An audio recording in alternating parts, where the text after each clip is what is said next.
The following podcast may contain strong language. Listener discretion is advised.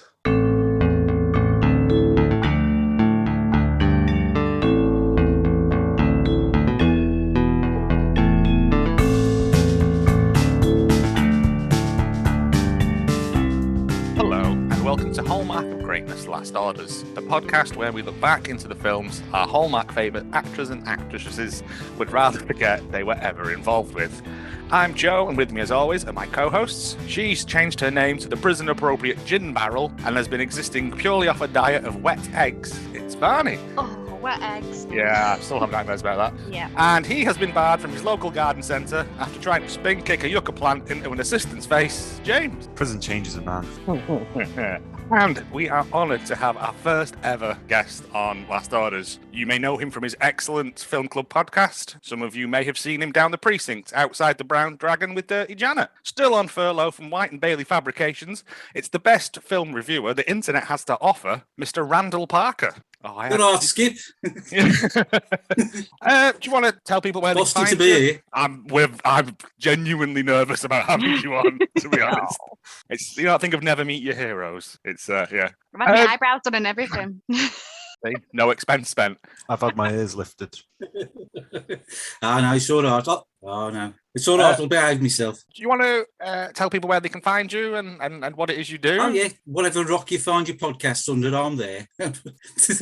And like, what I do is I review films, right, and shit films normally, and give you a bit of insight into what goes on down here where I live.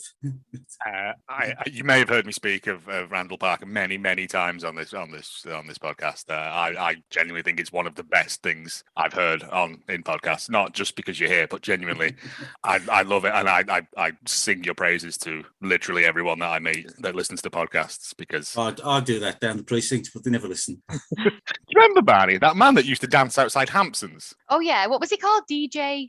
Oh, he used to dress up in like a silver cowboy hat and just have like a little boombox and dance to he had like a name. Steps and stuff. Outside Friday, yeah. Oh, it's not that man who Barry.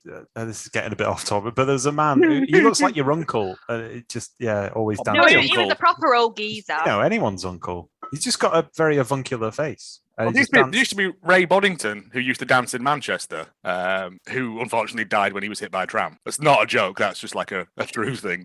But he famously used to dance in Piccadilly Gardens. Yeah. He can't dance there now. He's dancing in heaven now. Yes. The rhythm took him. Yeah.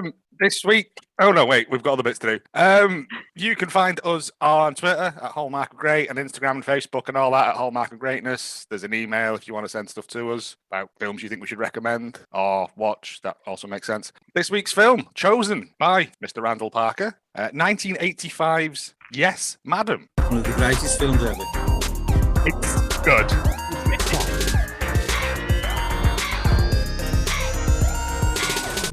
It is a cracker. I thoroughly enjoyed it. 1985's Yes, Madam, produced by Sammo Hung of martial law fame, which I thought was nice, starring Michelle Yeoh, a very young Michelle Yeoh, and Randall's favourite, Cynthia Rothrock. Oh, Queen of Kung Fu, Cynthia Rothrock. And her fake leg. I did love that. Where did you find this film?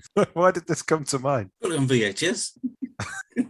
What is it? Is it under the name of Yes, Madam? Because there's a few names for this. It's either Yes, Madam or Police Assassins. Yeah. Police Assassins is a better name. Police Assassins sounds like one of those light gun games down the arcade, though, doesn't it? Like, you have to hide behind them. James, you want to give us what you think this film is about based on the title? Yes, Madam. Yes, Madam, 1985. Two cross-dressers on the fateful ship Titanic realize that the women and children first policy extends not just to lifeboats, but to increasingly watery facilities all across the ship, including the pharmacy, diving bay, and electric danger room. Shirking off the social constraints of pre-war Europe, they find that every crew member says yes, madam, to just about any request, spurning all chance of rescue to an unsympathetic world. The animated duo live it up because it's party time. It's party time. Oh, no, we're not getting more. Oh, no, it's like that. No more I've created lyrics to this. Oh, fine. Go on. It's because I've got a bed very for this short. somewhere. Go on, it's fine. Attend those receptions. Drink lots of brine. High five all the icebergs. It's party time. I mean, you shouldn't drink brine. I mean, I don't think you can help when you're on the Titanic. I mean, Either Titanic 1 or 2, take your pick. Has your Look what brain happened to been both. warped by the amount of Titanic we've had to do over the past month? I think it's more the fact that we've not had a hot babe role fulfilled in many of Well, the films that we've had so We've far. got double hot babes Two in here. this. Yeah. And it also ticks the box of having very Challenge Annika style outfits for them both as well. Barney, based on the poster, go on. 2 lady cops in oversized 80s clothes fight crime on the streets of Hong Kong with all the action of car chases, people falling through windows, and one villain in sunglasses.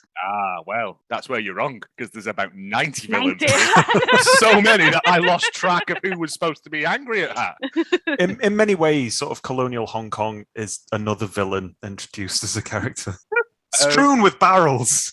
There was a lot of windows broken in this. Yeah. They must have just perfected sugar glass at this point.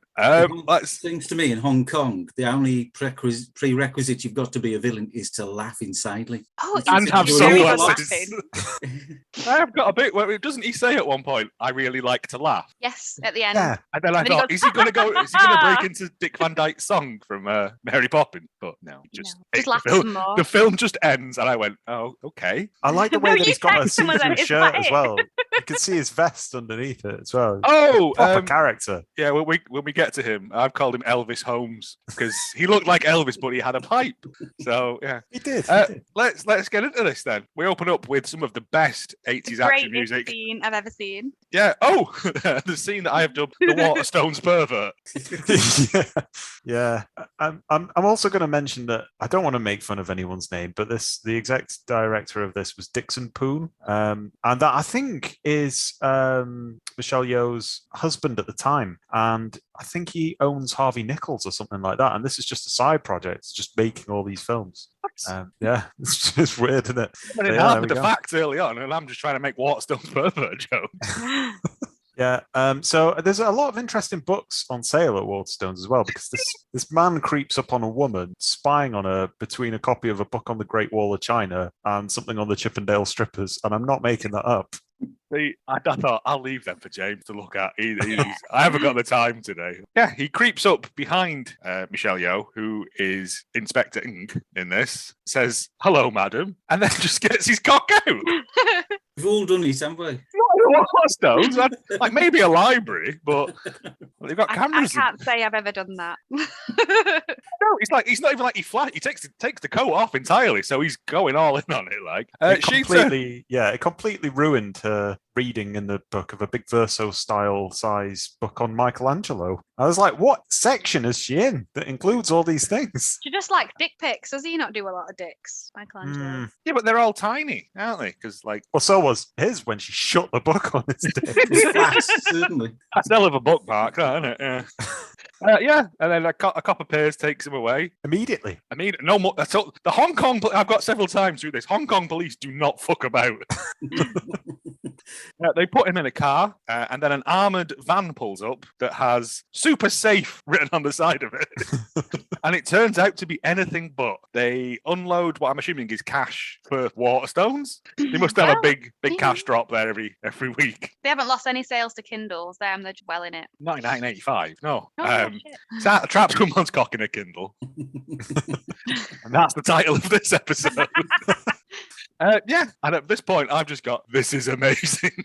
I've just put, boom, what a start to a film. Yeah. Traps in book, gunfight. That's what happens. The guy who gets out of the truck has a shotgun and just randomly opens fire on this car. Like, he doesn't even wait for them to get out. He's like, oh, they're up to no good. I mean, she's got a really powerful gun as well. It sort of like propels somebody back through a window screen. Yeah. Well, they're trying to hijack this armoured van. Inspector Ng sees it, and then like a gun battle ensues. She shoots someone back through a. Oh, and also people just get shot in the face as well, just randomly. She traps a guy after the truck flips for some reason because of stunts. Probably barrels in the road. I think it ramps off a car. And the bloke in the car says, "Sorry about that." Yeah, There's some brilliant dialogue in this. And he does. Yeah, he goes, "Yeah, sorry." another one pulls up and says, "Wow, it's terrible." Oh, yeah, just a random guy. Wow, it's terrible. Thanks. What was he called? Simon. There's a guy later on who's just called Simon. It's like in Hong Kong. And Michelle Yeoh does a good Dirty Harry with a shotgun. We're like, I don't know if there's any bullets left. Do you want to take that risk? And then she just shoots him anyway. She shoots his hand off. And then they come to her and say, is that one of them? She just shoot the hand off a casual bloke walking past. They're prepared to All the accept time that. in Hong Kong. Just Wow, fuck 'em. it is terrible. I love another piece of dialogue here is when the traffic police, who then appear in it a bit later on, cordon everything off, and one of them says, "Don't block the way. Nothing spectacular." Such a just an armoured van ramping and a gunfight into it. No, it's fine. not the most spectacular thing we've seen this week. My favourite thing is the next scene where she's there back in the office with all her colleagues with flowers. The traditional Hong Kong police flower dance. And what do they all sing?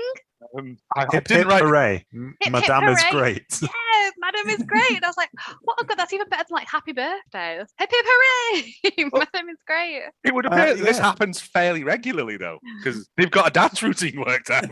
It's like TGI's when you say it's your birthday. Everybody gets involved in this, including the flasher that she arrested. Who? They've put a full outfit on, though. He's got a full, jumper and trousers on. So in the police car, they've obviously gone, get dressed. You know, there's enough corpses around, just pull something Still off. want Anything that's not got holes in it. We're introduced to the chief, Mr. Wong, who is her boss, and she's asking for time off because She's she's got a very handsome tash, I have to say. there's a lot of good moustaches in Stepped this. out of another world with that Yeah. moustache. Because she wants to meet Richard, who she trained with in Scotland. And I was like, how is training for police work in Scotland comparable to Hong Kong? Yeah, I was going to say, I've been I'm back. watching a lot of Arrested Development, so I just sort of mentally had footage not found when she's training in Scotland with all these martial arts moves. No, this is like kicking people up the kilt. And we then cut to Richard in his hotel and a man with a cigar and sunglasses getting in a lift. Inspector Gadget, I've named Yeah. him. Because he's in the flasher's trench coat. Was he? He's in trench coat. Yeah, I saw that. And then I got a bit confused at this because there's Well, lots of stuff happening. He rings 1008 and then puts the phone down. And then that's apparently the room Richard checks into. Right. Oh. Yeah? Right, you can predict time or something. I don't Uh, know. Yeah, it wasn't. It was that a bit interesting. odd, wasn't it? It was a Yeah. bit confusing because there was this guy in the lift, and then there was Strepsil and Aspirin getting changed into waiters' uniforms. Or were they Right. already in waiters' uniforms? No, they were getting changed into waiters' uniforms. yeah. So there's like two things going on. You don't really realise that when you're watching it the first time round. But there's a man going up to see Richard Nernan, who's also checking in. And then there's people disguising themselves as waiters, as robbers. Richard Nernan acquires a microfilm from a journal that's on the table, like the Economic Journal of Hong Kong. It was like weird. There was nothing like out of place in the background for this. Usually that's my strength, is just looking for stuff. But it was all it was very sort of meticulous. I was very impressed. And then he answers the door to Mr. Dick. He does, to Mr. Mr. Dick. Who later in the film, you find out his first name is Willie. I thought that might be a translation error or something. There is a bit later on where I've got, this must be a translation error because it doesn't make sense otherwise. Where they're in the snooker hall. Yes, we'll get to it. Mr. Dick has come to... Stop I'm it. going to laugh every time. I'm so childish. I've called him Mr. Dick throughout anyway. Has come to buy this microfilm off Richard Nernan, and he offers him a big old briefcase full of money. Richard refuses in English, but it's been dubbed. And he says, basically, if I was a younger man, then I'd take your offer, but I need something else now. And Mr. Dick proceeds to shove an apple in his mouth and then fire a gun through the apple. How soft must have that apple been? That's what I was thinking, right? It weren't Granny Smith, was it? No, do one of them pink lady ones, or like, yeah, you got a rock hard baking apple. Trying to yum on it like that. I don't know what the point of the apple was. It It already had a suppressor- silencer on It had a it. suppressor on it, so double suppressy. It was an organic silencer. There we go. Biodegradable. Can I point out, before all this, there was another cracking part where Strepsil or Aspirin, whatever they're called, one was trying to chisel the doorknob, Yeah, Yes. I've got excellent lock work there, lads. and then the other one just like credit card it, and I've just put, it should have used the Irish. Yeah. the Irish door. Yeah. Well, Irish I technique of put just for the smashing credit it card with as a well. rock. It doubles I up as just a selected- tourniquet. Strepsil looks like a Poundland Danny Bacon, I thought. I've got Strepsil is a spooky pervert. Oh, but he's so I can see nice. that. I was thinking Danny DeVito at first. Someone called Danny. It's the Hong Kong Danny. Yeah, he shoots him in the mouth. Richard has hidden this microfilm in his passport. And it was one of them big old ones with cardboard flaps on it as well, which you don't get anymore. He doesn't know where to find it. There's a knock on the door, and Michelle Yeoh's there for her date with her Oh no, own it's the room service lad first. A procession of people enter this I got room. so confused because there were so many people coming and going out of this room with white Aspirin jackets on. walks in. So the one that doesn't look like Danny DeVito is the younger one, Aspirin. He walks in and he goes nicking because he thinks the man on the table with his apple on his head is asleep and just starts, nicking stuff, steals his passport and everything. Doesn't realize the microfilm's in it. And then Madam turns up and he tells her that Richard's been asleep. So just walk in. And that's like the worst service. Oh yeah, I'm just having a nap, so I'll entertain all guests then, won't I? And then she finds him dead. Oh my God. And then searches for that lad. But she does that by going, Richard, Richard, Richard, Yeah, Richard. right. Starts slapping him about the face. That's not going to help. Also, how good a detective is she if she can't realise that the back of his head's been blown off by a gun? If you look at the scene, his head looks perfectly normal. So that's what the apple does. It stops your brains being blown out the back of your head. Well, you Is heard it that here fact? first. Well, according to film in 1985. Film fact. During the autopsy, or when he says it shot through the bottom of his jaw and up through his brain. So the But it- apple is a refraction unit for bullets. There's an apple puree in there, bedding it. The apple slows the bullet down enough to penetrate the brain, but not the skull, is what we're saying. Right. Basically. Yeah. Okay. Like They a should fruit put a salad. warning on apples in the supermarket, shouldn't they? They bend bullets like in Wanted. It's not on the passport. Madam comes in with some serious swag on her. That green V-neck top thing she's wearing. That's very 80s, yeah. There's a lot of big jumpers in this. I'm very good for, very like that. But the thieves have the money, and then we cut to Panadol. Asian forging- member of Dex's Midnight Runner. Poundland Mickey Pierce I've got. Yeah, I could see him as Mickey Pierce. Yeah, he's forging driving licenses in a very cluttered. You all right? Sorry, I wasn't expecting that. Yeah, he's forging passports in the dark for some reason. No, forging ID cards in the dark for some reason. I don't know why. And then 3 guys come in and set about him for selling him Shit IDs and shit weapons. He chuck a grenade in first. Yeah, it's a very confusing knock on the door, that. It's a bold strategy. If you want to talk to someone, if they shut the door, just lob a grenade at him. They trap his head in the door and he goes, I can't open the door because my head's trapped in the door. And I was like, his logic is sound. Yeah. And then he shuts the door and goes, I'm not going to let you in. Yeah, so they launch a grenade at him and he's like, oh, it's a fake grenade. I've had enough of these. Throws it back out and gets blown halfway across the room when the door explodes. Just standard day in Panadol's life, this, it would appear.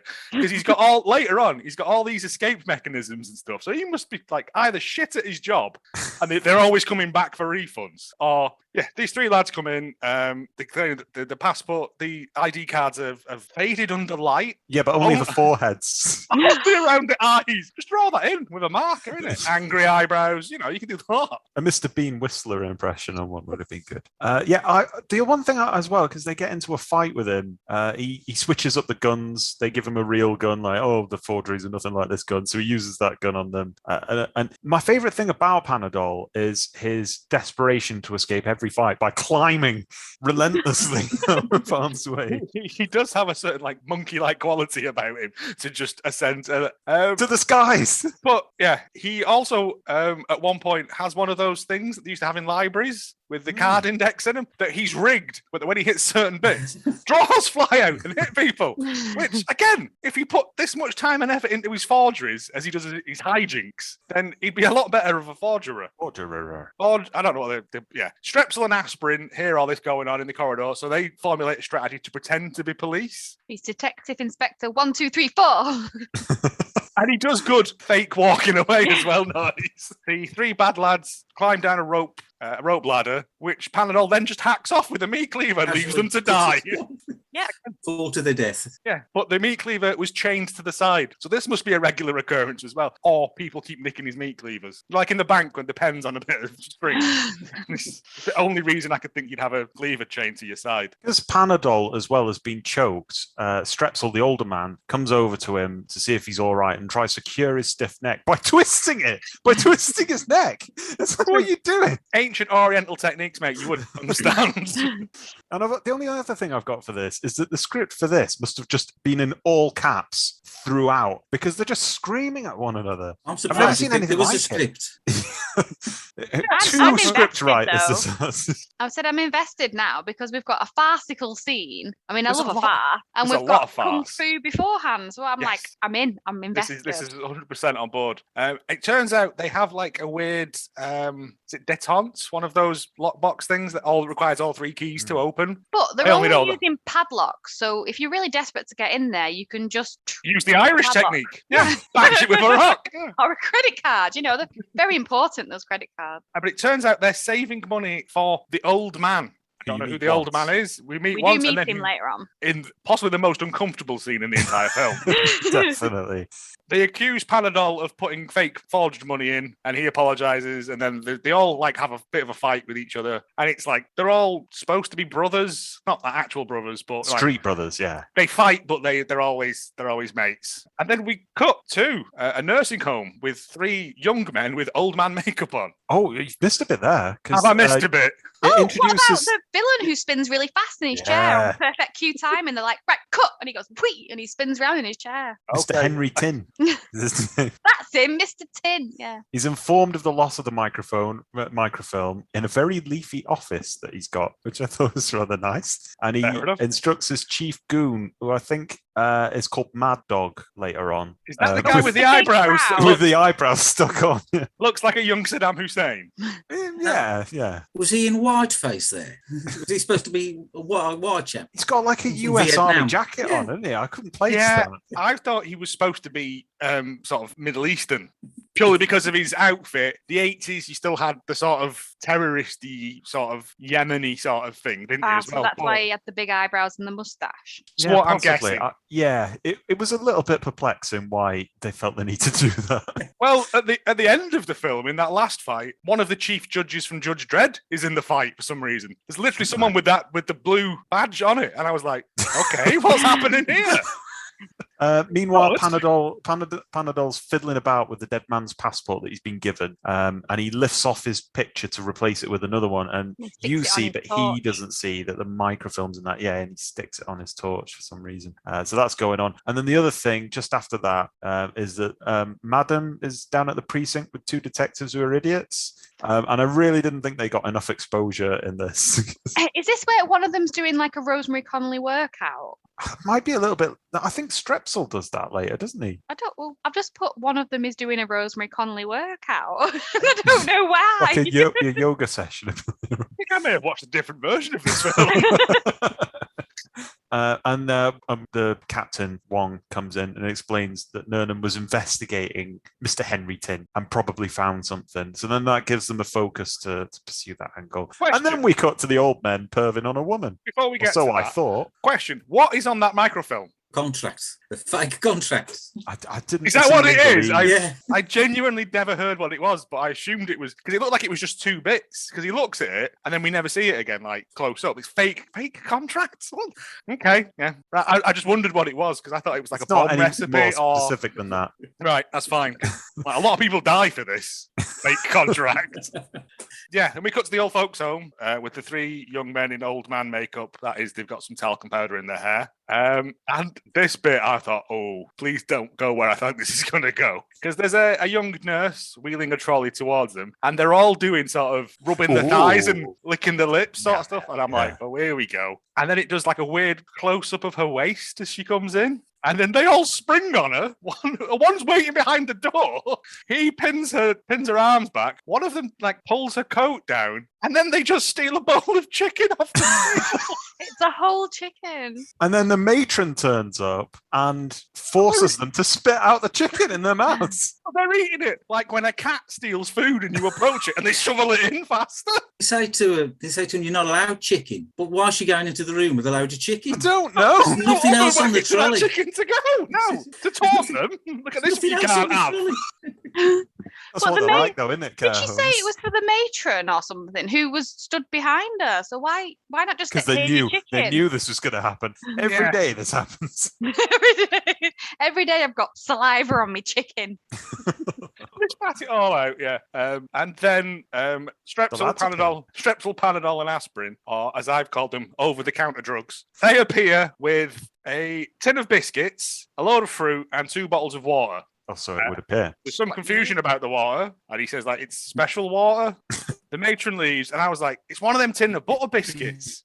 No, it's one of those boxes of biscuits that normally has a. You open it thinking there'll be delicious biscuits inside, and it's just full of sewing kits and buttons and stuff like that. Oh, innit? right, I Oh, see yeah. what you mean. The ones you get at Christmas, like it's got a picture of Yeah. like Dundee Castle on the front or whatever. I'm back. Right? Yes. Joe, do you butter biscuits gag again? No, you've already heard it now, so it's like it's not going to But be it's as all funny. right because then Randall can jump in with his thing, and it's fine. All It's right, like all it right, never all right. happened. All right, who's editing this? Me or they? Yeah, it's one of those tins of biscuits that you think, oh, there'll be delicious butter biscuits in it, and then you open it up and it's full of buttons and sewing equipment. See, not as good the second time, is it? Absolute monsters. The matron leaves, and inside the tin is more chicken. So why these men are being forbidden from eating chicken? Oh, it's sweaty looking chicken as It well. looks Just been very- sealed. Surely like- chicken's better for you than cookies, isn't it? Well, Surely isn't we all chicken, thought. isn't chicken a healthy meat? Healthy meat. Yeah, Right. should be. Not Low for in fat, them. high in And protein. not allowed chicken. They've also brought them, so they do have a lot of fruit, which turns out to be fruit, and then the water turns out to be Mao Tai, which I've looked it up, and it looks like it's like a type of shochu or like heavily distilled. It's almost like sake, but really distilled. It's, Oh, so it's like what's the thing? Like local hooch. yeah, it's like lighter fluid. Oh right, yeah. 'cause Actually, that I've guy had shochu. Shochu is really nice. Yeah, Mao Tai is like a Chinese or Cantonese like version of it. Okay, so it's potent booze. Yeah, Right. I was disappointed that the fruit didn't have something else in it. Yeah, like you more, know, like more chicken. I don't just think inside they're a pear. that clever to do that though. Perhaps it's like when Heston made all them plums like out of sausage meat. Perhaps it's But no apples because someone might get shot. Yeah. Dangerous. Keep them out. The old man tries to get them to take the passport thing seriously, which for some reason they weren't capable of doing on their own. Well, do they know that he's dead? The guy whose passport it was is dead because they were just going to hand it Yeah. off to someone, weren't they? Find that out from the newspaper or something. Right. And then the 2 other old guys in there are trying to earwig in, and they just play the radio at the loudest volume I've ever heard anything in a film. Well, they're old, aren't they? Yeah, that's true. But then no one could hear anyone explain anything anyway. Well, and that's then- usual for all of them. Yeah. Irrelevant because we're Shouting at reading one another. subtitles. Well, I didn't know this, but reading into it, most Hong Kong films in this sort of time frame, all the dialogue is spoken very quietly because it's all dubbed over anyway, Yeah. like international markets. So it would have been them whispering, "Eat the chicken." Anyway, like so, it's double disturbing if you look at it that way. That's Can you just whisper, "Eat the chicken" to me again? it's not ASMR thing. No. I Move your need body. this. Move your body. Yeah. Panadol then phones, after this, he phones the tip-off line. And Madame herself is on the tip-off line. She does everything. Doesn't No, delegate someone that comes task. in and goes, "Madam, someone's on tip line number 1," and she Oh, like, yeah. "Choo, choo." Yeah, Oh, answers the right. phone. Oh, I missed Hello, that tip bit then. line. Choo choo ninjas that Yeah. phone to her face. They just slam the phone down. All just like that on the phone, don't they? Them big old Baker-like phones as well. Aren't they? Yes. And yeah, and so on the basis of that, she rocks up at the airport. Turns out that whoever's using the passport is just boarding a plane, and it's a very kicky man. I don't know what his name was. I've just gotten down I've as called kicky him man. I've called him Red Vest because he's got a red vest Yeah, but I on. call him that. I call him Two- shocked man because he's always like wide-eyed on his passport picture. Yeah. 3 very salient facts about this man: kicks, That's wears all- a vest, and That's all. stares. That's all we know about him. It's like Paddington giving you a hard stare. He's Madame's like, "Come quietly with me," and he chooses violence as the option. And I a haven't very, kicked anything for so long. a very long and protracted fight sequence takes place in the airport, which is amazing, including a man running over chairs. which like a hurdles. It was like Office Olympics. It was a little bit like a horse race at that point. I was waiting for them to fall at the first fence. Sorry, And he holds a woman hostage as well. Who activates fighting before that, he runs down an escalator and Madame does a wicked looking drop kick off the escalator to him. I was like, that looked like that hurt whoever done it. It did. Well, no, I mean the stunt person. And then he wraps a chain around Cynthia Rothrock's neck that he's just snapped off his own neck. So the early noughties chains were very heavy, so they could probably strangle someone. I don't know about the 80s because I wasn't born, but bear in mind he's using a fake passport. I'm assuming a lot of his gear is fake, so that's probably just made of tinfoil and and hope. Because you could buy that from Argos for 20 quid. Elizabeth Duke. Exactly. Rothrock then proceeds to kick him in the head with her fake leg, and activates karate skirt. Yeah, as if that activates her kicking skirt. She does some excellent stuff. There's like a really good spin kick she does that I was like, okay, she's not messing about here, is she? And she takes him down. It's all really good fighting. It is. I was very impressed, actually. Yeah. I don't know whether it was more impressive because it was done by a woman, but I thought Blood Fist, there's nothing on this. I don't know. It was just so clean. This starts the and I want a kicking skirt. I mean, you just cut two big slits up the side of a normal skirt. You've got yourself a kicking skirt. Mum, I have got a popper skirt that if you sat wrong, it would just pop open. So I could do that. Activate popper skirt. That's a different kind of kicking. So the arrest Red Vest, Starry Eyes, whatever you called him, kicking man, and take him to the station. Is this when we go to Panadol having another fight, or is there something before that? Oh no! So they take him back and interrogate Kiki, and then Carrie, who's the new cop, Carrie Morris, I think her name is. She comes in and Inspector then just Morris, straight up kicks his cup of tea out of his hand. No tea for you. Hydration.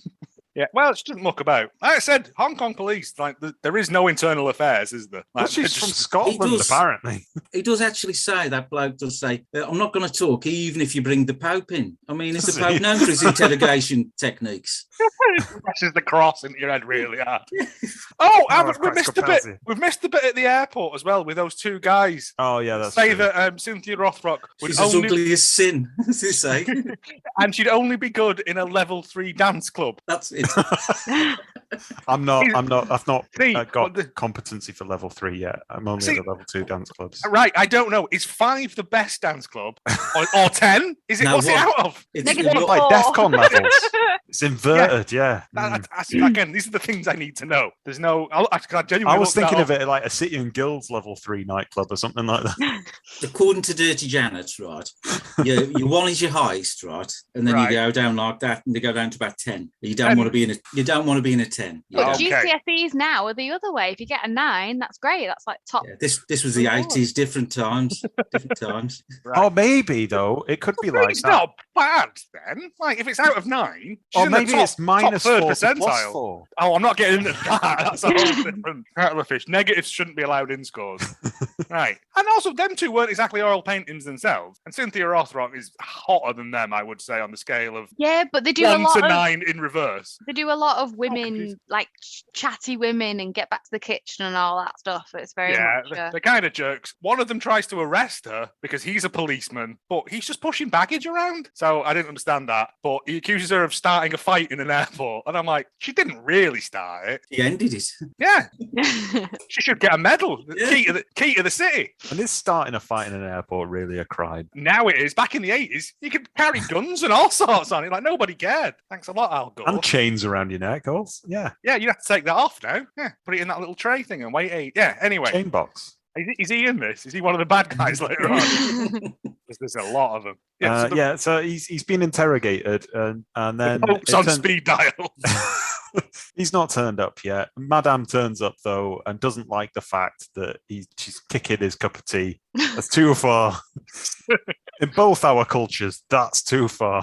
He legitimately bounces someone's head off a desk later on, but spilling someone's tetley. No.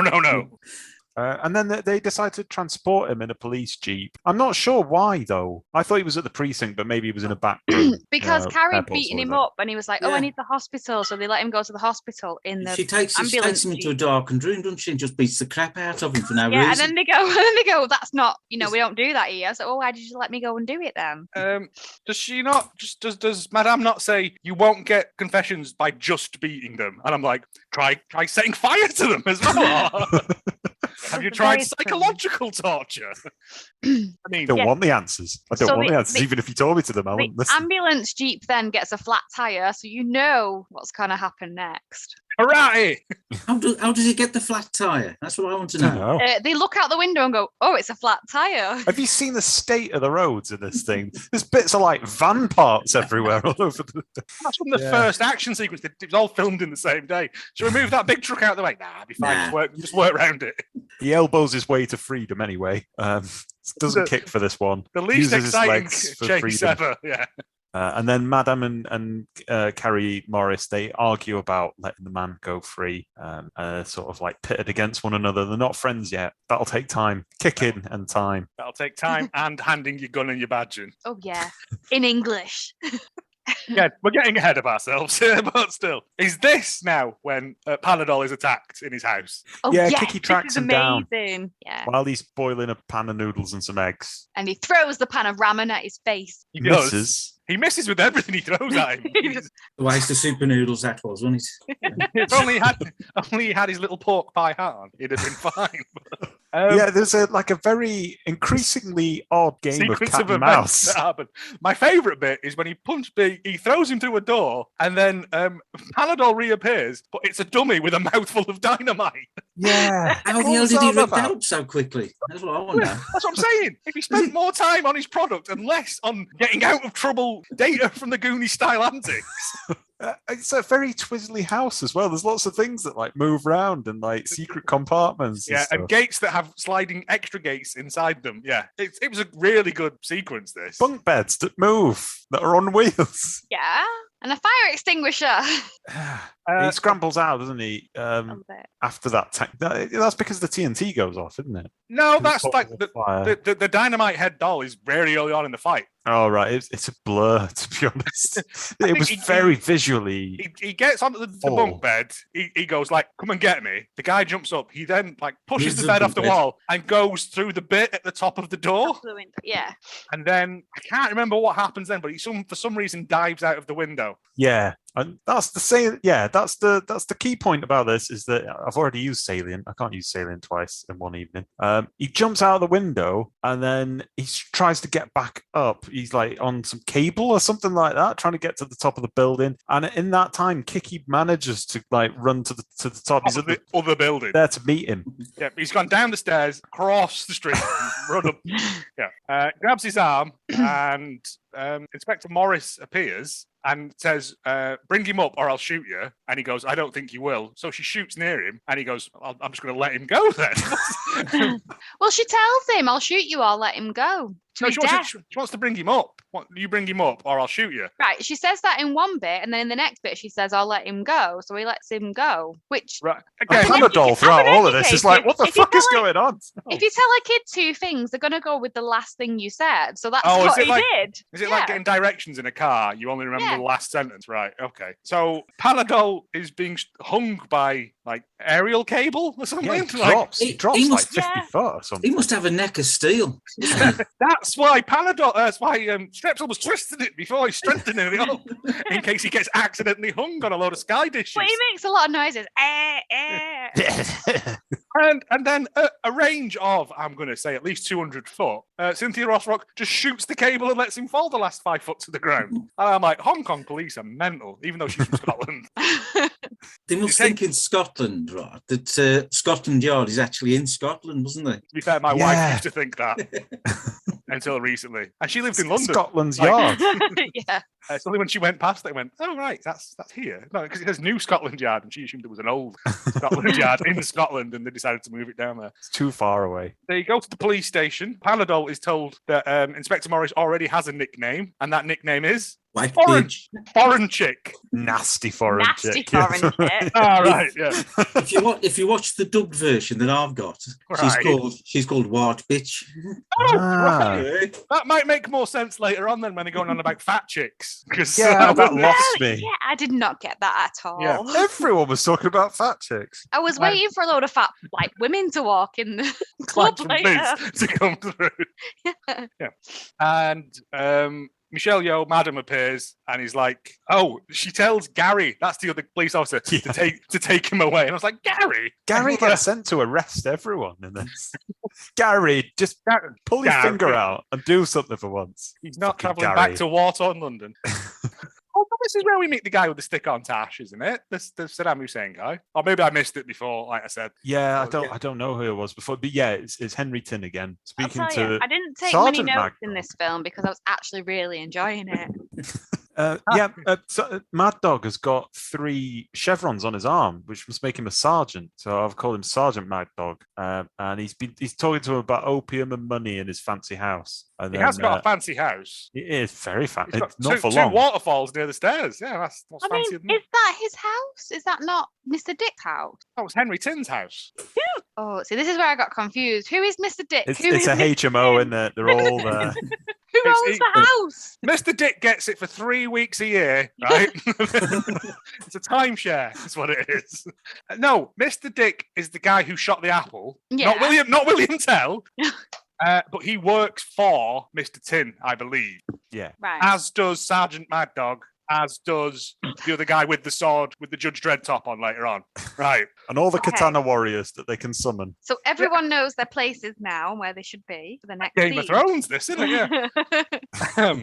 Yeah, and he's telling him about all this crime they're getting up to. And Strepsil, Panadol, and aspirin are behind the microfilm going missing, so they should go and get them. So now everyone knows that these 3 people are involved. Apart from themselves, they've got no idea that this is happening. But Panadol is asked to identify the person who Gave him the passport. gave him the passport to Yeah. sell, and he immediately shits the bed and dumps the other 2 in straight away. He first lies and says it was a big, tall man, and then says it was a very small man with tiny eyes. But then he just literally has that page open and he goes, "So these 2 then?" Yeah. It's like, yeah. Gary takes him away to probably be beat up some more. And then, is this where we go to the snooker hall? Yeah, and I lost it at this point. I was like, no why idea are we what's in a going on. snooker hall? Why does Strepsil pour a glass of San Miguel that's 70% head? Oh, Just but don't know. it had a rip-off top, though, like an old can. He It holds was that glass 85, level so- and just tips it in vertically. Strepsil's a forger, mate. He's not. How's he- He's not a barman. He's not the forger. Panadol's the forger. What's Strepsil? Strepsil's just a I don't spooky know, but- pervert. Yeah. He isn't a bartender. Strepsil's Danny Baker. Danny Baker. If you want someone going door to door issuing laundry challenges, then he's your man. The long and short of it is that they lose money on a bet because there's somebody. I think that is Fat Chick, the man who's like, No, dab I'm, hands with the I'm pool assuming fat chick is a bad translation of like a hustler, they're waiting for a rich person to come in so they can make a bet again. They can hustle them at snooker. That's what Yeah, I assumed. Like making a fat buck in it. Yeah, and it's just a bad translation. Oh, okay. All right. Because I was like, if you're looking to meet chunky ladies, a snooker hall is not the place to go about it. No, outside a church hall when there's like a Weight Watchers meeting finishing, probably your Stop best bet. it. With a bag of chips. Come over, only 3 sins. Like a chip to the sanitizer. Come on, lure him into your van. This has gone weird. But they'll still be there at the next meeting going, "Oh, I don't know how I've gained weight. I only had a bag of chips." Every night. Yeah. I'm assuming it's a bad translation. They place a bet with a snooker player whose head we don't see. Yeah. And they put a grand an angle, was it said? The grander point. On the version we had it, I'm sure it said a grand an angle Yeah, so I imagine that was per ball. per ball. Yeah. But I was like, what is it? Yeah. So they had, and literally, is it Strepsil breaks off, and then the fat chick guy gets a perfect break, gets a 147. Per point. Doesn't miss a beat and says that's 147 grand you owe me. And their response, have a fight about it. Yeah, That's the answer. bye. Everything. Do some kicking. Yeah, I think Strepsils, no, it's the other one. Aspirin says, let's go to the restroom. And he says, why? And he says, so you can flush me down the toilet. And for a moment, I thought they were going to do it because do anything in this film. It would be and less then ridiculous. Mr. Dick turns up in the middle of this and just starts fighting everyone for no reason. Let's just kick Makes the it shit out of anyone. harder. Anything moving. Oh, and then a motorbike appears. Yeah, so they escape out, they spill out onto the street, and there's a motorbike at the end of it with the most competent motorcyclist I've ever seen. Defying the Nothing laws of deters gravity. Doesn't matter what's in the way, he'll get over it on that motorbike. Yeah, could have been anything. Scales a fucking fence. It's like a glitch in Grand Theft Auto. He's doing Yeah, Chain link fence, fuck you. Someone's turned flipping off.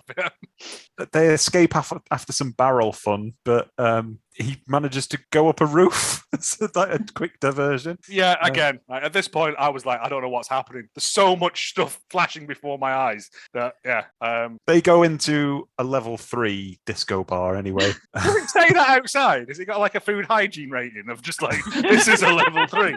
3 or above only. Yeah. 5s, get out of here. Show us your moves. You can't come in. And the Great, two I mean, I lady, think it's the the two practice lady nurse. cops are following them as well. Yes, because they have a parasol fight at one point. Yes, they do. With the guy on the motorbike. Do they not like chase him with it? I don't know what happens to him because he isn't Mr. Dick, is he? And then Mr. Yeah. Dick shows up at the disco and tells him to go into the toilet and then threatens him in Yeah, the toilet. there's a lot of men in that toilet. And if I Lot of know men. men, there is not a lot of men in a bathroom at any There's one also time. not a lot of talking in the bathroom as well. You go in, you pee, you get out. Yeah. don't fast as you make can. eye contact. There's none of that what I have to do. None of that washing your hands either. Rub it on your trousers and get Run out it there. under the tap, back of the trousers. Yeah. Whereas I have to deal with crying women and other such nonsense. Yeah, but you get to sit down while you do it, and like it's less disgusting than a men's. No, we have to hover. We don't sit. Yeah, oh, yeah, all right, I'll give you that. Never ends, does it? Women's work's never done. The more lady fighting. cops rudely enter while it's occupied. And then It's a good lots of job it's a kicking. level 3 nightclub, because otherwise Cynthia wouldn't be allowed in. They didn't even pay a cover charge, did they? No. She activated a skirt and he was like, oh, that's a good skirt. You can come in. That's good for Saturday Night Fever. Or Oh, she's whatever. wearing a skirt at this point. I think she's wearing a blue, it's like jumpsuit, isn't she? Yeah. Yeah, Oh, is this where she's in got the a blue few jumpsuit? jumpsuits. She looks Yeah, like they she's come from Greenham Common. Yeah, she just got off that Jeep after trying to build a youth centre on an island with Annika Rice. I don't know what happens in this fight. They have scene, they what's have it? a big fight and nothing really comes of it. It's the parasol fight, yeah. There's lots of I bits. remember There's people that. going through glasses, but I can't remember what the outcome of it is because I was just like, another fight, great. I think they like leach out into the mess of the nightclub and they all go their separate ways. And there's a Strepsil load and of women Aspirin in the go home. nightclub. There's a load of women in the nightclub in bikinis, just Yeah. walking around in bikinis. Yeah, when they come out of the toilet, there were all these women hanging about, and I was like, I don't know why, No. but it was very pleasing. it's a very- clean. It's a very hot club. The heating's broke. One thing I did notice is just there's one bloke walking past and Mr. Dick just gets him and chucks his head through something, some glass for no reason. That's why he's called Mr. Dick. It's just a I don't dick. know what it was either. My first Looked like a hot inclination dog is stall. I thought it was one of those things where you put a penny in and it sort of stamps it. But yeah, I don't know. It was just asking. It was made of glass. It was just asking to have somebody's head Someone to be stoved into it. Strepsil and Aspirin go home, unlock all the doors, shove the sofa up against. It's a very light-looking sofa as well. Yeah, Shove that up against the door. He and does then, try and move the fish tank there, though. he does he? does. Yeah, he tries to move the fish tank, and Aspirin says, "Why are we moving the fish tank? There's no way for them to get in here." And then he likes to fag the wrong way around. Yes, and then he which we've all done. Yeah. I mean, that motorbike, No, we he'll haven't. find his way in. He'll ram that motorbike through the letterbox if he has to. Come through the skirting boards. Ah! Sideways. Aspirin leans on a piano and it makes a dramatic noise. And then Strepsil says, "It's scaring, though. Yeah, that's like translation errors. Aw. Do not want." They were the best thing in this, apart from the kicking. Is the next bit the bizarre traffic warden scene? Yes. Yes. Yeah.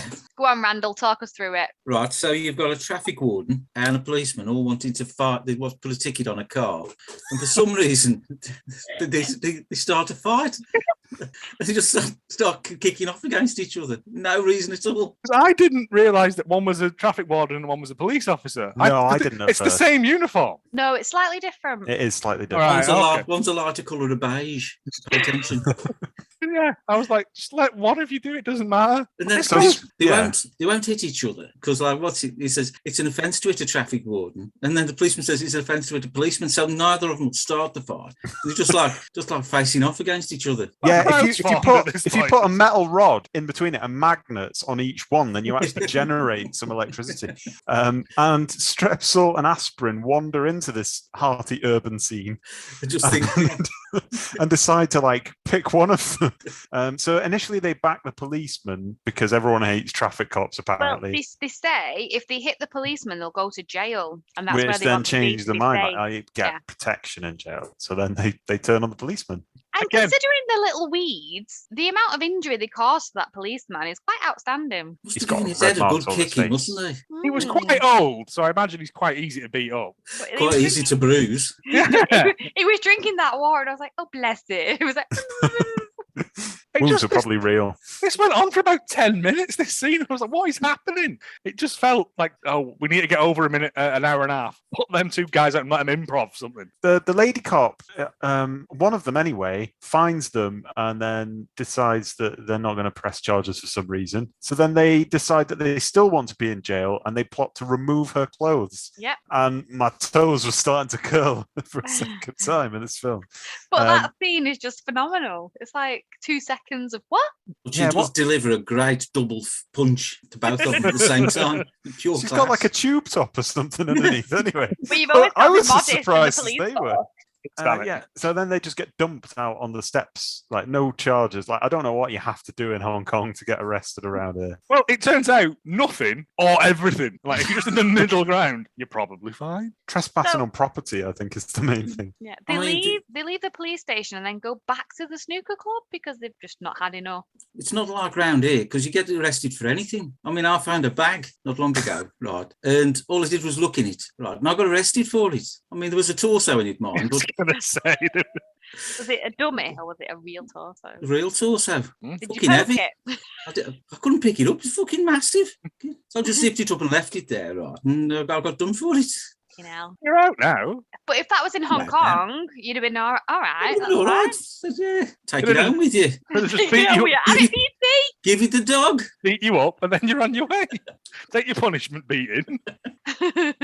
So can I take this torso back with me then? Panadol, meanwhile, is at home forging. Oh no! So they do go to the pool bar because the two lady cops turn up in a car and bundle them in, take them to the pool bar, and then when they start a fight, they vanish. Yeah, and they go, "Oh no." So, fucking leave him there. Eh? Right. Give him a good kicking. What is This the is your Hong extra Kong, punishment. what is the Hong Kong policy on like cruel and unusual punishments? Because this seems very take them back to get Well, beat up by a snooker player and his crew. You're not allowed to beat them up in a darkened room, but if you take them back to a scene that they know, then that's fine. If you're not the one doing the beating.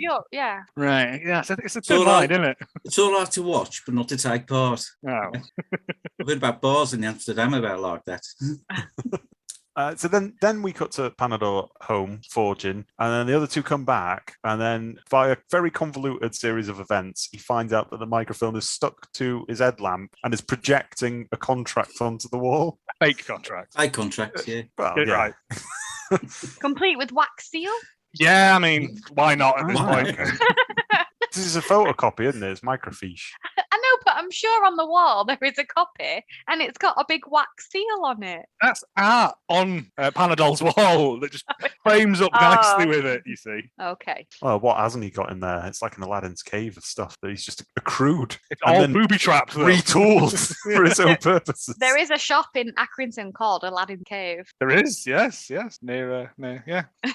Still open. Just- It was open during the pandemic. That people need junk. It would appear. Yeah. Is it now when Madam and Inspector Norris get pulled in front of the chief again? Not sure. I've All got that they so all I've Strepsil got now goes to hand the microfilm into Madam, and then both the lady cops I've put go to Mr. Tin's office to arrest him. Yes. Yeah, because So- the other two have got the real microfilm and give him the fake one. Yeah, so there's like What a was it? double bluff going on. Oh, Yeah. It's an extra layer of convolution in an already confusing film. So and then the two Panadol madams- rings him up. Yeah. Sorry, go ahead. Yeah. So the two madams go to Mr. Tin's house and he gets a phone call then. And is it Panadol? It is, yeah. And he says, like, don't worry, what they've got is a fake. And they just arrest him anyway. It's like, why not? And And apparently you can sue the police if they arrest you and it turns out to be fine, which I don't think is a thing anywhere. No. Police do what they want, especially in Hong Kong. I mean, we've already proved that, yeah. even security guys can just randomly fire shotguns into crowds of people and there's zero consequences for that. So they take Mr. Tin down to the precinct, and Mr. Wong, the chief inspector, comes out. He says, forced to let him go. They're going to sue us and everything. And then he gives the two lady cops tickets out of Hong Kong, even though one of them is from Hong Kong. No, it's so Madam can have her time off, and Cynthia Rothrock can get back to Scotland. Yeah. She tears it up anyway because she didn't want to do anything. No, And then they don't hand go in their fucking badges. holiday. I've been like, I don't really care about Don't this. force me to go on Scotland. holiday. Yeah, but only Madam tears hers up. Cynthia doesn't. Oh, right. Okay. So she's still got the ticket. That's the sequel. That is. What? Where the microfiche goes to Scotland and they have Goes a to fight Aberdeen. in Edinburgh Castle. Yeah. Madam hands her gun and her badge in, and she's like, "I'm going to do this on my own time" or something. And then Cynthia just puts hers down and goes, "Yeah, the same, but in English," and walks off. English, yeah. And I love that's that. That's the last we kick-ass. see of Inspector Wong. And then this is where the guy that's dressed like the chief judge in Mega City 1 appears, because we go back to Mr. Tin's house. Oh, no. Sorry.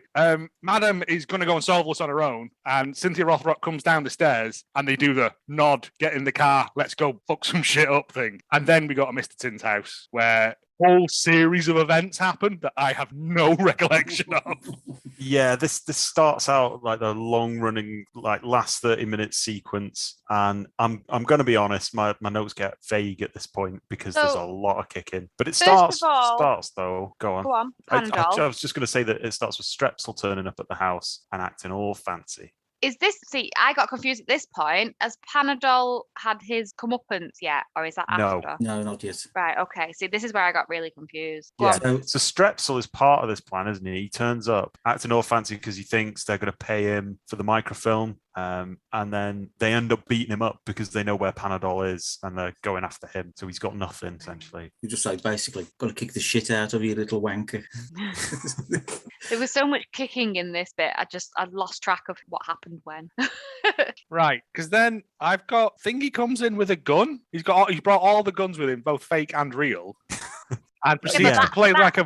That's after Panadol's thing. Is it? Yeah. Yes, Sorry, it was triggers him. Aspirin, the younger one. He's there acting all fancy, and then for a moment it cuts to Strepsil, the older Danny DeVito, Danny Baker mishmash at home in a bath, singing "Where Have All the Flowers Gone?" And the lady cops hammer on his door, so he goes to answer it in the nip. There's a lot of beating beating in out of him. He is. He drops his towel and he's His just full arse on is her. hanging out. Yeah. He doesn't try and trap it in a book this time. She's seen enough. Number one crime in Hong Kong, that is a book cockage. Right. So then do they go to Mr. Tin's house? Who isn't going to Mr. Tin's house? Pity the fool. Well, Mr. Doesn't Panadol get beaten? Mr. Dick Yeah, beats the shit out of Panadol, shoots him, right? And then he dies from like a shot in the arm or something. Yeah, so Strepsil's carrying him like, Panadol, you'll be fine. And then is it one of the madams is like, he's dead. Yeah, he's dead. mate. Panadol points him to the microfilm because he still thinks the deal can be done. And the microfilm is held inside a tiny toilet with a fake breast in it. Under the tit. That's it. And then he just grabs that and then just shoots him. Yeah, why not? The prop department on this must have been having a laugh. What have we got left over? Stick a tit in a toilet, that'll do. It's a big Deus Ex Machina. Tit toilet. Get on. Got 19 other films to make today. Dick shoots him, and then Strepsil, recently bathed and clothed, and the lady cops turn up. He tries to get him to the infirmary where they'll have enough sort of cotton wool and Credit card. Credit card to sell a tape to him. But he dies on the way, and then he gets mad, and then that's when he goes up. He grabs everything, grabs every gun, guns, fake, real, imagined, just straps it to and himself. The grenade. The baby's first grenade. Yeah. And then it's the final showdown. Yeah, like the 9th final showdown.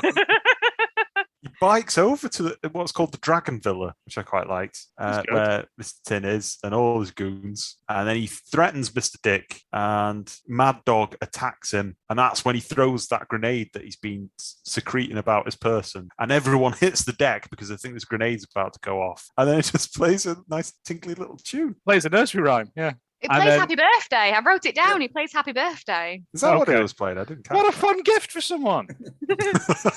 Happy birthday. Could be your last one. Lots of fake gun tomfoolery at this point. He pulls out all these guns. He tries to shoot Chief Judge, but the bullets aren't real. He falls to the ground like he's been shot, and then he goes, "No blood." I was like, "Is he a replicant?" No, it turns out that this gun was fake. So he literally pulls out 2 more guns, like the Matrix at this point, and he's like, "These could be the real ones. I don't know. We've already done this bit, haven't we?" Starts pulls them out, starts blasting, and then swordmen appear. So many swordmen. Because it just keeps ramping up at this point. I was half expecting someone with the cattle prod to show up, to be honest. With Flexi Shaft. Flexi Shaft, yeah. Because doesn't he loses all his guns, he picks up 2 swords and charges them, and then a load of swordmen come and just start hitting him. He just does this. And that not one of them thought to stab rather than slash. Just holds the katanas above his head and they just bang on it from above. It's only done day 1 of sword fighting skills, just slashing, no stabbing. He swallows the microfilm as well, and I like this because Mr. Tin says that he wants to burn him to death to destroy all the evidence, and he says, "Don't do that because you'll all be cursed." Yeah, I'm going to use that for everything like that. Joe, can you send these reports off? No, because you'll be cursed if I do. It's a very Danhausen way of getting around these things. Yeah, wouldn't eating it dissolve it anyway? You wouldn't want it afterwards, would you? No. You wouldn't want to look at it. Fake contractor, no, I wouldn't. No. But it's made of cellulose, and so it would just dissolve. Anyway, the Madames appear, and karate ensues. They shoot the case as well. The case full of what I assume is money. Oh, I thought they shot the petrol canister because they wanted to burn him. Yeah. And it's a really impressive scene. It was, but I didn't know that it was petrol. So I was like, well, why did that do that then? 5 minutes before where they're going, let's burn him. I thought that was just an aspiration. I didn't realise they had material on hand. But then we've got all this petrol anyway. But then 2 of them I don't want to be cursed. I'm not doing it. Do it with diesel. Oh, it takes ages to start that. Does anybody want to sum up the general fight that happens at this point? Because it's awesome. a blur. There is Michelle Madam's skills are superb. There's a bit where she backflips someone onto the wooden frame with the glass panels in it, and it goes right on his spine and does not give. I'm like, that's him never working again because they've broken his spine. There's a lot of cool moves. For this scene, I wrote, then we are blessed with a truly impressive fight scene and another parasol. Is there another parasol? Yes, there is another parasol. It's like a wooden looking one. A job lot of them. Yeah, and I just thought this is amazing.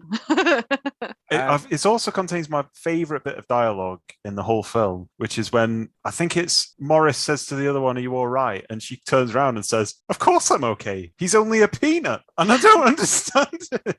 That might be a translation error again. Or he could actually be. Did he have a top hat and a monocle on?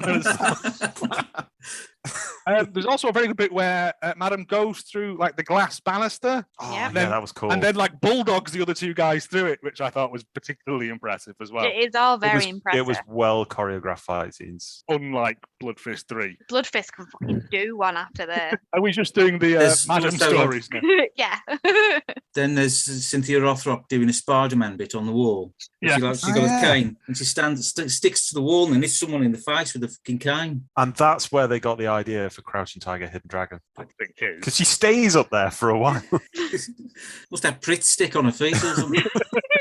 I knew that would come in handy. None of that YPO shite. And then the rest of the Mr. Wong, the policeman. It's Mr. Wong? Yeah. Detective Wong shows up with an entire 3 SWAT divisions of people. And they go, all right, we're going to arrest you, Mr. Tin. No, sorry. We're going to arrest the 2 remaining over-the-counter drugs. He phoned them. Yeah, Mr. Tin phoned the police. That's the only reason why they're there. Meanwhile, he's got aspirin. So Mad Dog and the other, Mr. Dick, I think, have died. They've just died in the maelstrom of kicking that's happened. There is also another good bit where someone does the splits on a grand piano and traps Mad Dog's hand in the top of the piano, which I thought was very good. That was the beginning of the end for him. But there's another choice bit of dialogue when Mr. Tin comes out with aspirin and he's, like got a knife or something on him. And Aspirin just shouts out, "Don't trust him. He's a big liar." Yeah. Oh, Mad Dog gets thrown through the glass thing. I think he gets through to the glass fountain. Glass fountain. Yeah. Because it does a panning down shot and he's got all bits of glass stuck in his face like Hellraiser. I can't fault it. Please tell everyone to put all the shit down. The chief judge has been shot at this point as well. He gets shot by someone. I don't know who. But the guy with the Judge Dredd badge on gets shot. I don't know who shot him. I can't remember. They're going to take the Panadol and aspirin? Yeah. No. Yep. Yeah. No, Panadol's Panadol's dead. Strepsil and aspirin. Strepsil They're going to and arrest them for some reason. This Gary's job, by the way. Gary's ordered to do that. Gary never sleeps. Gary's always on the clock. And Mr. Tin is like, "I love laughing." Oh, yeah. They lead them out of the house. And Aspirin is informed that Tin was the one that got Panadol killed. And then Aspirin says, "Is there really a God?" I thought it was a very bleak way to end it. Because then he grabs a pistol and everyone goes, "Huh?" Does a reaction shot. He shoots Mr. Tin twice in the back. And then someone says, what's the last line in it? He goes, "Finish him off." Is that it? He just jumps up and goes, "Fucking finish him off, mate." Yeah. And then he just like fires 4 more bullets into him and the film ends. And I was like, what? Is there a second one? It doesn't say the end. It says in caps, "Vogue Salon." And I don't know why. That's who did Madam's hair. The Vogue Salon. The Vogue Salon, yeah. Just a special shout out to the Vogue Salon. Sorry, they've been wonderful throughout. Vogue did not film. touch Madam's hair. It is so. She walked around like she just washed her hair all the way through. It looked like she'd just come out the shower and combed her hair all the way through. That was the style at the time. She had a lot of that green gel you used to get from like the pound shop. From Danny I can Baker. smell that. Yeah. That was, yes, madam, your ratings on the... Well, see, we were laughing before about the rating system of Hong Kong nightclubs, when our own rating system is not much better. Of 1 to 5 Fabios of various rich metals. Plus there's been a seagull's anus. Plus there's seagull's anus at the bottom end as well, which would be a 9 in the Hong Kong. I'm going to go 3.5 gold Fabios for this. Oh, I was going 3 golden Fabio. Just because there was bits of it where I got so confused, I didn't know what was happening. Yeah, I rated it down because of that. I still think I would give it 1 golden Fabio tit locked in a tiny toilet. Also golden. Is the toilet golden? Always. Golden Fabio can only go on a golden toilet. Is that the system? It lost me at Fat Chicks. I don't know what's going I on. think that's a poor translation. Yeah. If I'm going to say if nasty foreign woman was translated as white bitch, then I'm assuming fat chicks means something else entirely. Yeah. Randall, your ranking. Randall's ranking. Randall ranking of I'll give it 4. I'll give it 4. +4. 4. +4 out of -4 to +4. We don't know. It's fine. No. You make your own rankings up. It's Just fine. 4. It's time for.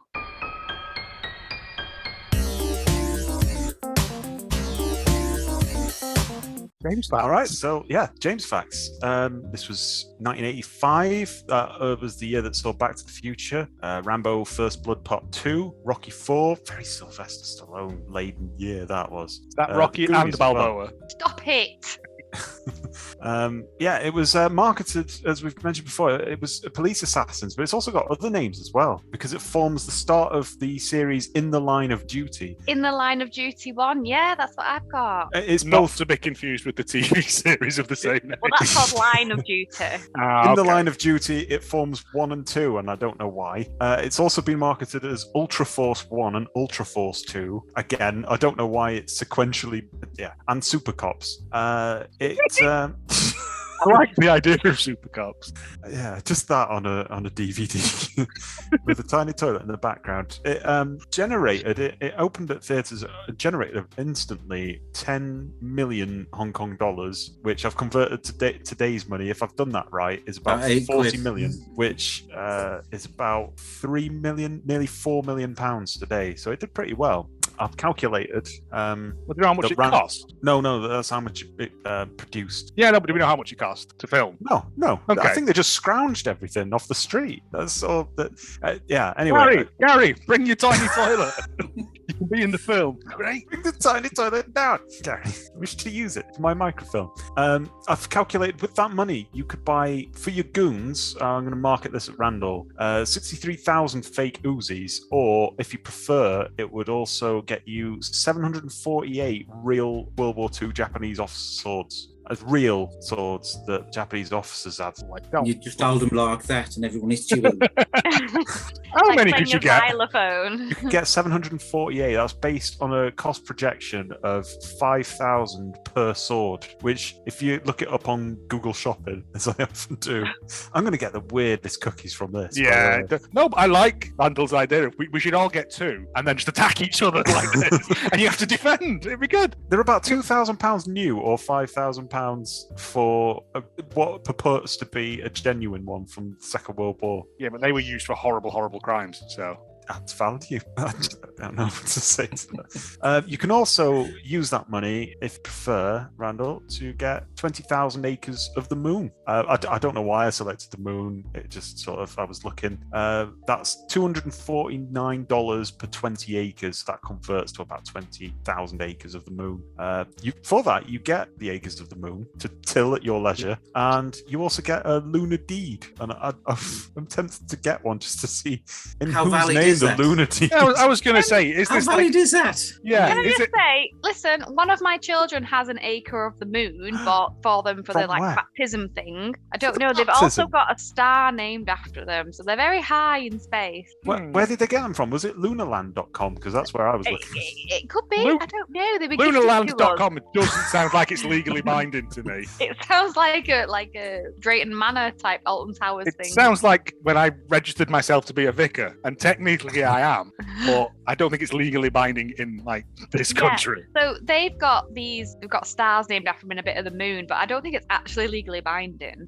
I think with stars it might be, because each new star that's discovered is given a reference name and stuff. So in theory, depending on where it's from, it could be. But I imagine there's lots of companies just going, that one, yeah, Ken, Yeah. that one, To be honest, Steve. Randall, Yeah, to be honest, I don't think you need to spend money on owns that. an acre of the moon as well. It's squatters' rights, isn't it? You know, if you're up there anyway, then possession is 80% of the law or whatever. What about the moon men? What are they? You're going to displace all the moon men that live there? Finance? We're not. Yeah. We'll give them broth and it'll be fine. We'll give them a reservation to live on. What? And then pox-filled blankets later on when they become an inconvenience.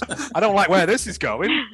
I mean, you know, these stars that you buy, surely the people who live on the planets going around the stars are going to be a bit pissed off. Yeah. aren't they? I'm sorry, Not this I'm changing taking it home. address. No, yeah. We've learned nothing from the 18th century, have we? No. I No. don't The know. same era. You They've started got- it, trying to they've get got us in on your lovely- moon timeshare.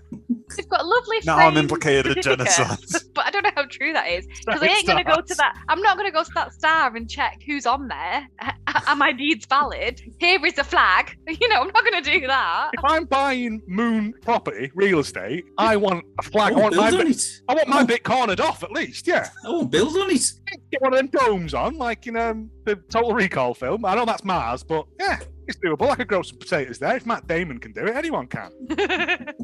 I'm not feeling good about this now that you've mentioned reservations. You didn't Oh, like that. You didn't like my 748 real World War II Japanese officer swords. As long as they weren't used for atrocities, but they probably were.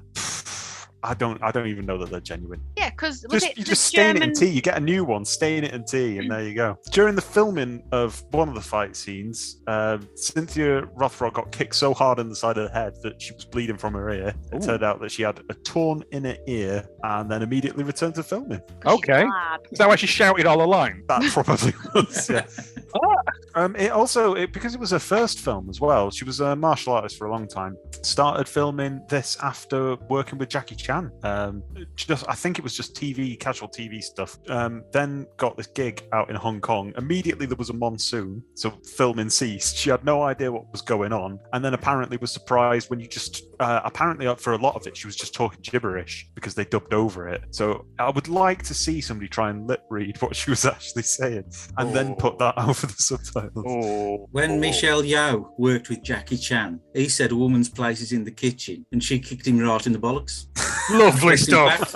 Yep, that's a good fact. I'm all for that. Well done, Michelle. She didn't have that Michelangelo book to hand at the time.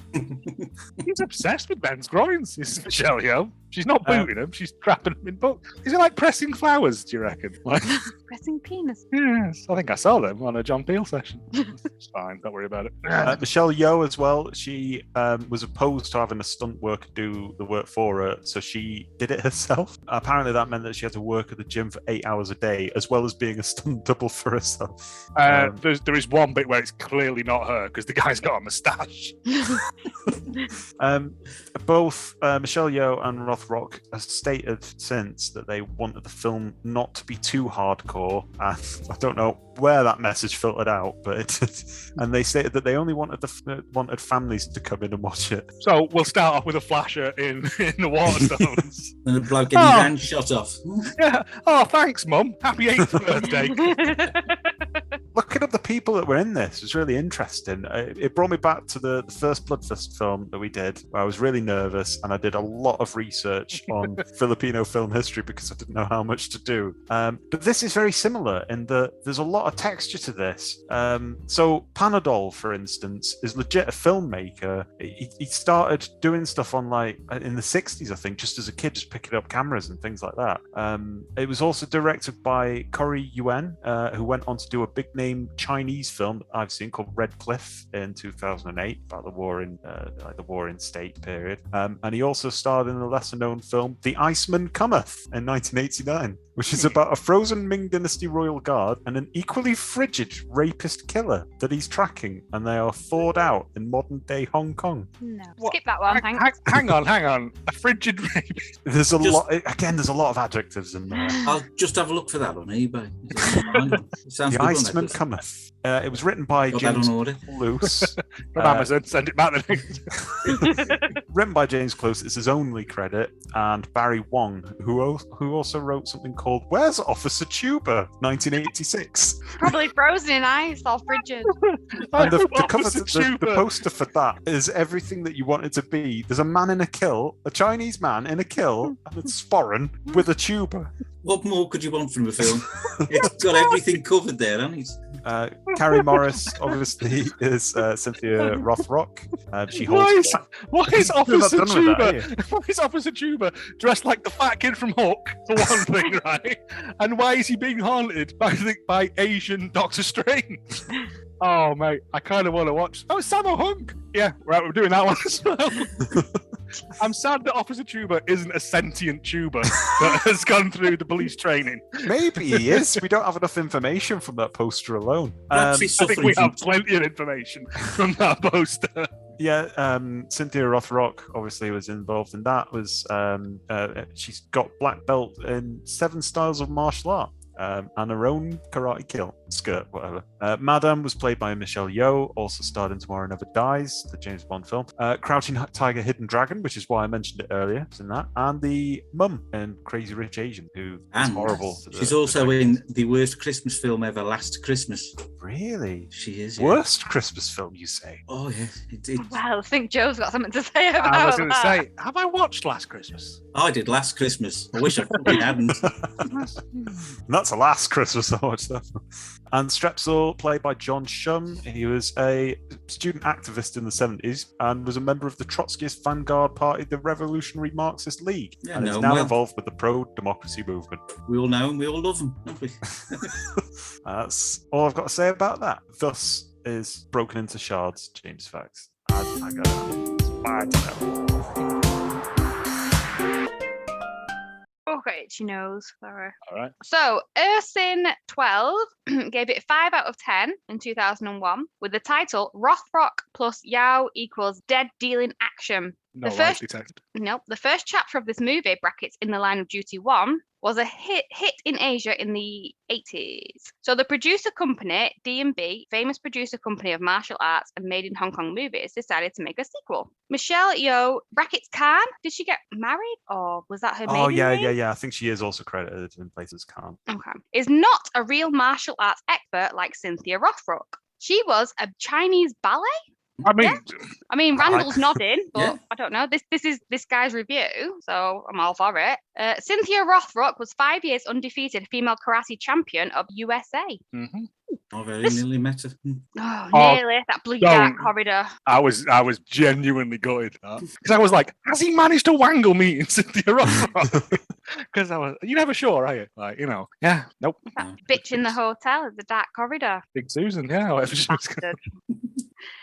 The story is simple, but the action scenes are perfect. What would you expect more than action from these two dangerous, dead-dealing women? They are showing us all their martial art technique. If you like martial arts movies, then this is your must-to-see movie. If you decide to watch this movie, then find a Cantonese version. English translated version is very bad. Check out Rothrock's Scottish accent in English version. I feel like I need to find English version at this moment in time. Yes, please.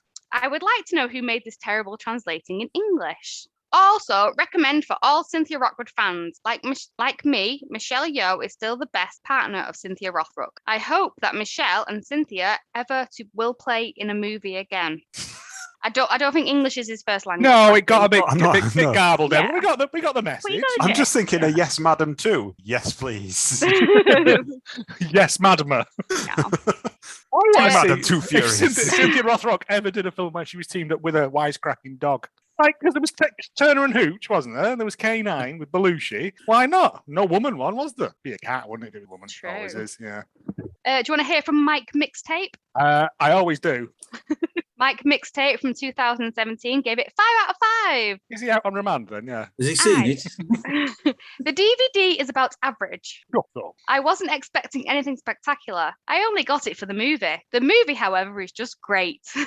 So I'm questioning what he's actually reviewing here. Is he using the DVD as a shaving mirror? What?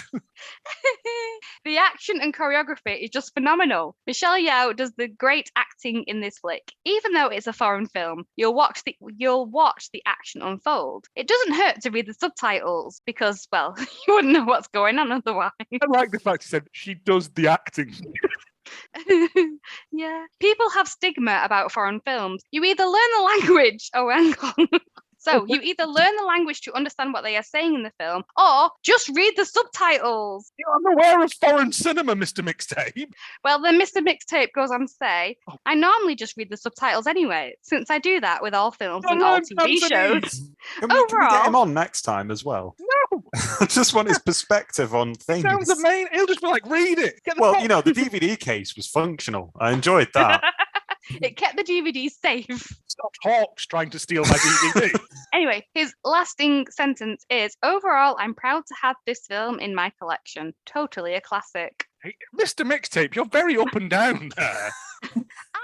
I question whether he was reviewing the actual disc. I don't know whether he's using it as a coaster or, like you said, a shaving mirror. He's trying to signal a passing ship. I don't know. But I think Shah might have been me or James because in 1999 he gave it a 1 out of 5 stars. How dare. I And mean, he I did said- do that kind of thing in the he- late 90s. He titles it not the Cynthia Rothrock movie. So I think because me and James started watching the wrong Yes Madam film, it could have been one of us. It's all about British politics. That's yes, I mean- Minister. You're watching the well wrong. The other one had a sweet gong intro to it, and I was hooked. It did. I can do So- that. This one was from Amazon. And it said, I bought the movie and had to return it because it was not the Yes Madam with Cynthia Rothrock in it. This is some stupid English dub movie that makes no sense at all and is very ignorant. If you're looking for Cynthia, look somewhere else because this is not the right movie. As far as I could tell, that was Down like the back of the cake. mostly it was a man berating another man for using a computer and then called him a silly boy. Yes, that was it. It was a good film. I'd watch it Oh, again. I'm disappointed. But yeah, there wasn't many reviews and that's what I could find. Why would you write a review of something you've not seen? because it was on that's why I said it was from Amazon. So they were stating that the movie Oh, they right. bought was not the right If you were going movie. to watch this, don't watch this one because it's the Silly Boys computer game one, right? Yeah. With you. I've not watched this film, but don't. Would be a thing better. But make sure it's got Cynthia Rothrock in it. I've never stayed in this hotel, but I imagine it's terrible. Okay.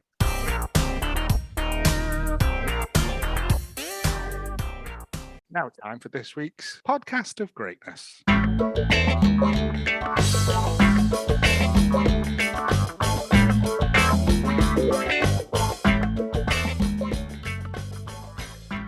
You may ask yourself, does the world really need another podcast? You may also ask yourself, do I really need that extra oatmeal cream pie? The answer to both is probably not. But on what other podcast will you hear pearls of wisdom like this? Choose wisely. Choose tacos. So why is this podcast different from all others? What are our credentials? Are we really less reliable than Wikipedia? All of these trending topics, and probably a lot more, will be answered on our podcast. What I had heard was... Do you really want to record that? Nope. So that's it then.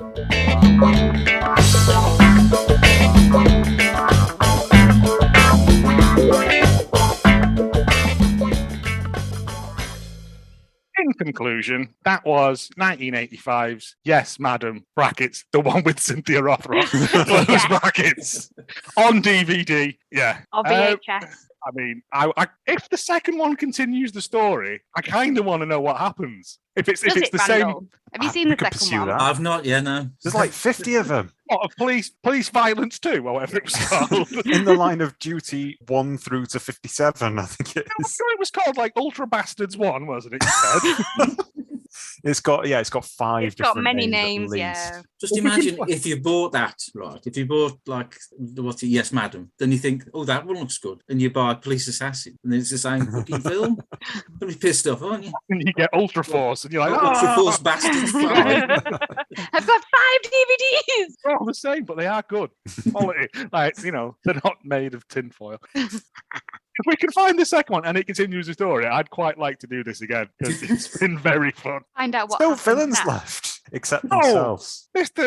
Is Mr. Dick dead? Mr. Dick's dead. All them are dead. But you got the snooker players still, haven't They're all dead, Dave. Oh, we can get the snooker player who I looked up and is an actor, not like a Chinese snooker player they snuck in as a cameo. He's just an actor, which I was kind of disappointed about. But the rise of Chinese snooker has only happened in the recent years. It's not important. I'll cut that. It's not academies where you just play snooker all day. That's how they get so good. Imagine Dad'd be 50 pints of Holtz in and still shitting shot. No, mate, he's there told you he has his little gang he runs about with now in there. Yeah. Runs about with him. He does. They love it. I want to go in on Saturdays, and he's like, they're all palling about and stuff. It's like, Anyway, in conclusion, thank you very much for joining us, Randle Parker. No problem at all. If you want Been a pleasure. to, give your Twitter handle or whatever, so people can follow you and listen to you. At Randle Parker 1, that's me. That's it. If you want to send you an email, it's If you want to send me an email, it's randleparker1971@gmail.com. Love to hear from you. It's like a park where I can just find you at any hour. Yeah, Queen's Park in Edgebury, right? Usually in there, right? It's the bench that doesn't smell of dog shit. yes. He recorded an episode in that park. Do me. You need to listen, man. I've not got that far. Oh, I was like, he's recorded an episode on a train. Has he actually recorded one on a train? I mean, it's I think of is it not? Yeah. Your favourite line from the film, please. Mine, I don't know. What's it? Probably they call me white bitch, which was in Marvel. Because she said it and she was so pleased when she said it. Does she do it in a Scottish accent? That would be good. Who knows? Of course I'm okay. He's only a peanut. Hip hip hooray, Madam is great. That's it. Goodbye, everybody. Is there really a god? Oh, he's still going. That's a good way of ending it. Is there really a god? Bravo! Help me.